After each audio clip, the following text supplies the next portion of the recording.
Every sport has athletes who stand out from the rest of the lot through their performance, but there are some who outperform every expectation. Legends, athletes who come along every once in a while like a powerful force and end up changing the game itself. The NFL has its fair share of such pioneers who ushered in a new era of tactics in the game and changed it once and for all. First up, Bo Jackson. Bo Jackson was just a wee bit short of becoming the greatest player of all time in the history of football. Unfortunately, his crippling injury made it fade away like a dream. Wait, didn't Bo Jackson play baseball though? Yes, you'd be right to think so. He's a two-sport athlete. Although a majority believe that baseball was his primary sport, he played legendary stuff on the football field as well, and that's why he's such a legend, even with a part-time play in the NFL. If we look at the stats, Jackson's weren't that impressive, yet he was enormous in speed and power. Beginning to doubt his presence here? Bear with us for a while, and it'll become apparent why he is included. Anyway, the fact has to do with something that happened at the NFL Combine. You must remember the time when Deion Sanders did a 40-yard dash in just 4.19 seconds at the Combine. Yet, it is a very little-known fact that Bo Jackson is the one who holds the fastest verified 40-yard dash time at an NFL Combine. Bo was able to blaze through 40 yards in just 4.12 seconds, with 32 pounds ahead of Deion. Now that's fast. Most importantly, if you watch the clips where Bo has the ball, it looks like pure art in the making when he's going for it. He exhibited an excellent combination of all the traits fundamental to a great running back: speed, power, direction change, catching the ball, and acceleration, and his beauty rested in putting to use the right amount of traits at the right time. Don't even get us started on his ability to make the tactical plays. He's a walking calculator on the field, always on the lookout, seeing opportunities, and creating them on the go. Jackson came out to be the most intimidating running back to ever walk the field and set the bar for what a good running back should look like. Ever since him, the teams are scouting for the next Bo Jackson, though we don't think we'll see another. Next up, Lawrence Taylor. Remember the footage of a sack at the start of the movie The Blind Side? That's Lawrence Taylor. Of course he'd be on this video, and we think most of you would have no disagreements over him earning a spot here. Anyway, Lawrence is credited with single-handedly changing the way the NFL saw the linebackers in the game. He revolutionized the position, to say the least, leaving behind him a rich legacy and scores of bones, broken bodies, and careers in his wake. He's the reason the left back is the second highest paid position on the team after the quarterback. It's his ability to overpower any left tackle that led the teams to look for the heavier but quicker players in the position. Another thing LT is credited with is the term the blind side. Lawrence was so quick on his feet, despite being a mountain of a man, that the quarterbacks never saw him coming for a sack from the left, so much so that the players and coaches started calling it the blind side. At the time when Lawrence started playing, the NFL was running a quarterback-driven offense system with pass-catching running backs and less rushing overall. However, his arrival on the scene took the field by surprise because his combination of speed and size decimated entire offensive schemes. He's the most disruptive defensive player during his time and forced the opponents to overcompensate for him on every single down. However,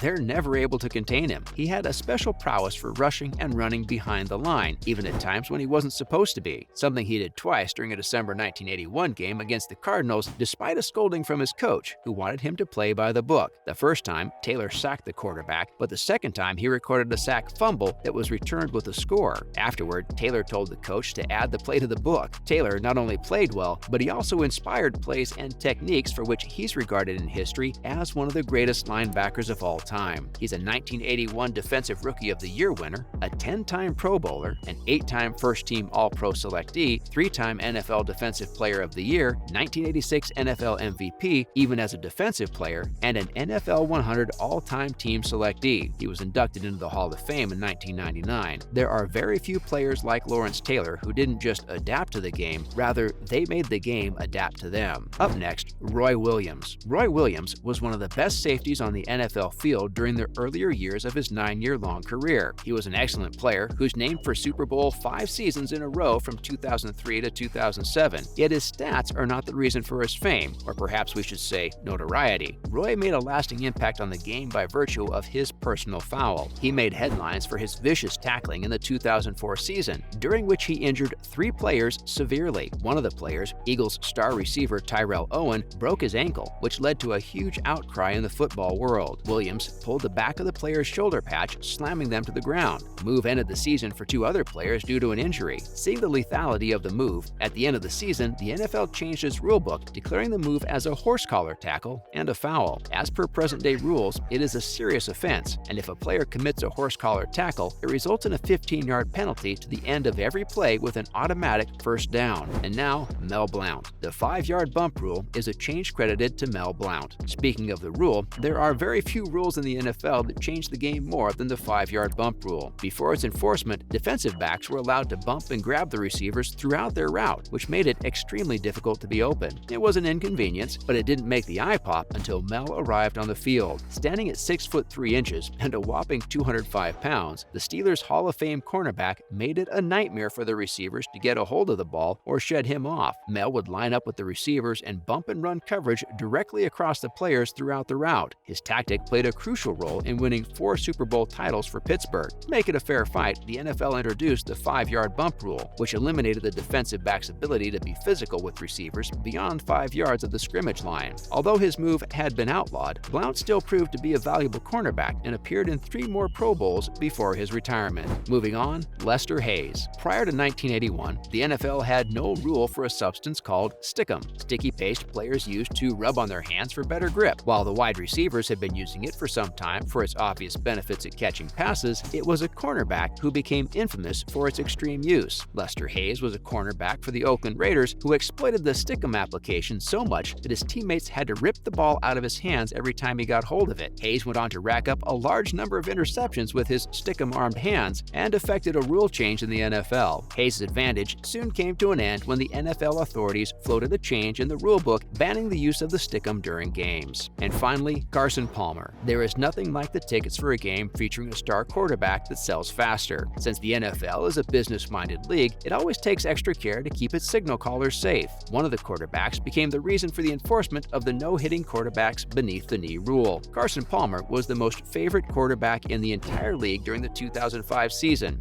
He single-handedly carried the Bengals to the playoffs that season and was charted for a glorious end of the season. However, his season came to an abrupt end during a game against the Pittsburgh Steelers. During their first possession of the game, Palmer linked the ball with wide receiver Chad Johnson in the end zone for a touchdown. After the team was done with its celebration, they noticed that Palmer was still down on the ground. Turns out the Steelers' defensive tackle had hit Palmer below the knee, which led to an ACL and MCL tear. Ouch. Needless to say, Palmer had to be carried off the field. The league was quick to take action, and come next season they declared hitting the quarterbacks below their knees a personal foul. That's a wrap for this video. What do you think about the change these players brought to the game? Let us know in the comments below. Make sure to give this video a thumbs up and subscribe to our channel for more videos like this. See you at the next one.